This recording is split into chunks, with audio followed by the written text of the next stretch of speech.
Welcome to our channel. నేను మీ శ్వేత. ప్రస్తుతం మనతో పాటు స్టూడియోలో ఉన్నారు senior journalist, political analyst and director Immandi Ramarao గారు. నమస్తే సార్.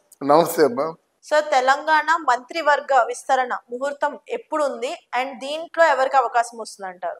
మంచి ప్రశ్నే. ఇప్పుడు ఇది ఎలా ఉందంటే, కొంచెం ఏదైనా ప్రభుత్వం సజావుగా సాగుతున్నప్పుడు, నిధులు కేంద్ర ప్రభుత్వం నుంచి వస్తున్నప్పుడు, ఆయన ఏదైతే సూపర్ 6 ఏదో సూపర్ 10 వాగ్దానాలు చేశారు కదా, అందులో కొన్నైనా నెరవేర్చుకున్నప్పుడు నువ్వు ఇంట్లో ఎప్పుడు పండుగ చేసుకుంటావు అంటే అన్ని కుదిరినట్టయితే పండుగ చేసుకుంటాం.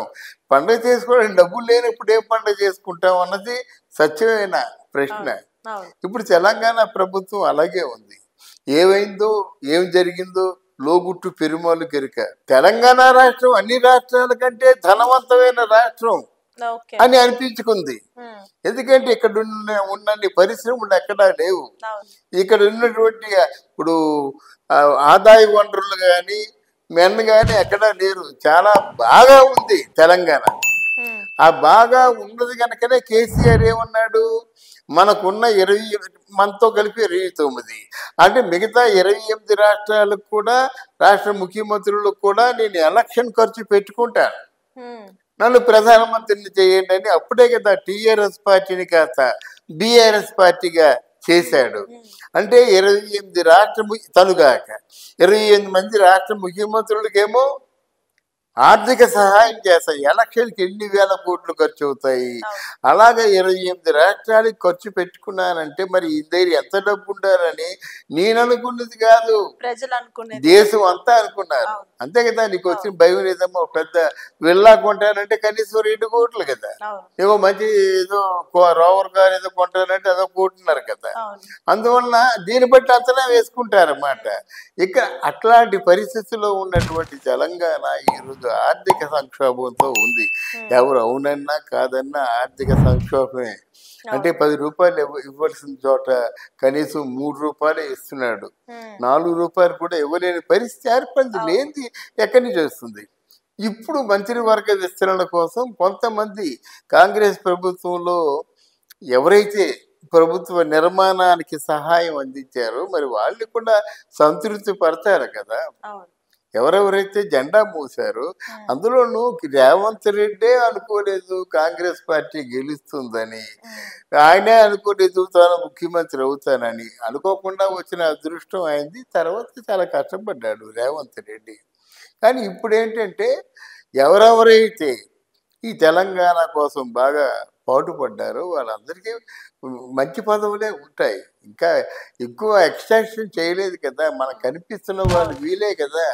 కొండా సురేఖ, సీతక్క, రాజగోపాల్ రెడ్డి, కోమటిరెడ్డి వెంకటరెడ్డి ఇలా కొంతమంది ఉన్నారు కదా, అంతమంది లేరు కదా. అందువలన తప్పకుండా ఎవరైతే అంటే ఆయన దృష్టిలో ఉన్నారు చాలా మంది, రేవంత్ రెడ్డి దృష్టిలో ఉన్నారు. ఇక్కడ కాంగ్రెస్ ప్రభుత్వంలో వచ్చినటువంటి చిక్కు ఏమిటంటే మిగతా ప్రభుత్వాల్లో ప్రాంతీయ పార్టీల్లో వాళ్ళదే అంటే చైర్మన్ ఎవరైతే TDP chairman Chandrababu Naidu, Janasena chairman Pawan Kalyan, అలాగే కాంగ్రెస్ పార్టీ సీఎం ఎవరు రేవంత్ రెడ్డి. కానీ రేవంత్ రెడ్డి తాలూకు అంటే ఆయన తాలూకు అంటే ఆలోచనలకు అనుకూలంగా పెట్టడానికి వీలు లేదు. అది అధిష్టానం అంటే ఆయన దగ్గర తీసుకెళ్ళాలి. అయ్యా వీళ్ళు కాంగ్రెస్ పార్టీకి చాలా సేవలు అందించారు, మొదటిసారి మంత్రివర్గ విస్తరణలో వీరికి చోటు కల్పించలేకపోయాము, ఈసారి మంత్రివర్గ విస్తరణ ఒక 10 మందికి ఇద్దాం అనుకుంటున్నాము, దాంట్లో మీరు పేర్లు సెలెక్ట్ చేయాలంటే మొత్తం వాళ్ళ తాలూకు ఎమ్మెల్యేల లిస్టు, వాళ్ళ బయోడాటాలు, వాళ్ళ తాలూకు పూర్వచరిత్ర అంతా వాళ్ళ దగ్గర ఉంటుంది.